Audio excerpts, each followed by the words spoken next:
તીડ પ્રકોપ. તીડ એક પ્રકારના કીટક છે. એક અંદાજ પ્રમાણે તીડની વિશ્વમાં લગભગ 11,000 પ્રજાતિઓ જોવા મળે છે. તેના એક ઝુંડમાં તે લાખોની સંખ્યામાં હોય છે. તે હંમેશા ઝુંડમાં જોવા મળે છે. સામાન્ય રીતે તે રણ વિસ્તારોમાં છે. તીડની લંબાઈ 1.5 થી 2 ઇંચ લંબાઈ ધરાવે છે. તીડના પીઠ પર ઉડવા માટે મજબૂત ટાંકો હોય છે. તેના આગળના 2 પગની તુલનામાં પાછળના 2 પગ લાંબા હોય છે. તેના માથા પર 2 એન્ટેના જેવા 2 વાળ હોય છે. આમ તીડ 2.5 થી 2 ફૂટનો કૂદકો મારી શકે છે. ગુજરાત પર આક્રમણ કરનાર તીડની પ્રજાતિને ડેઝર્ટ લોક્ટસ તરીકે ઓળખવામાં આવે છે. તીડની આ પ્રજાતિ પોતાના વજન પ્રમાણે ખાવાની ટેવ ધરાવે છે. આથી તેમને ખાઉધરા તીડ પણ કહે છે. તીડ પુખ્તતા રેતીમાં પોતાના ઈંડા મૂકે છે.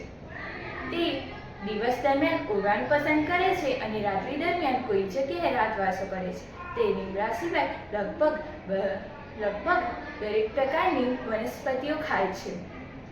તીડ એ રાતવાસો કરે છે ત્યાં બધું ખેતી પાકો, વનસ્પતિ દરેકનો સફાયો કરી નાખે છે.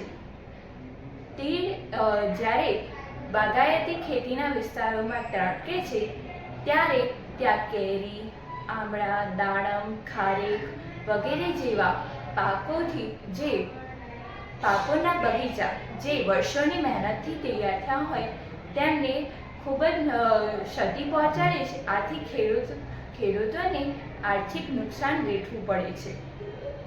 આથી તીડના પ્રકોપના કારણે ખેતીવાડી વિભાગે જે વિસ્તારોમાં તીડ ત્રાટકે છે તેવા વિસ્તારોમાં તીડ નિયંત્રક દવાઓ છંટકાવ કરવાનું કરે છે. અને તીડ એ ગુજરાતમાં અને રાજસ્થાનમાં વધુ આક્રમણ કરે છે. ગુજરાતમાં હાલ સુધીમાં તીડે સુરેન્દ્રનગર, મહેસાણા પછી વગેરે કચ્છ વગેરે જેવા જગ્યાઓ પર ઘણા આક્રમણો કર્યા છે. તીડને ભગાવવા માટે પહેલાંના સમયમાં લોકો મોટા ઢોલ નગારા અને મોટા અવાજો કરીને તેમને નીચે આવતા અટકાવતા હતા. Thank you.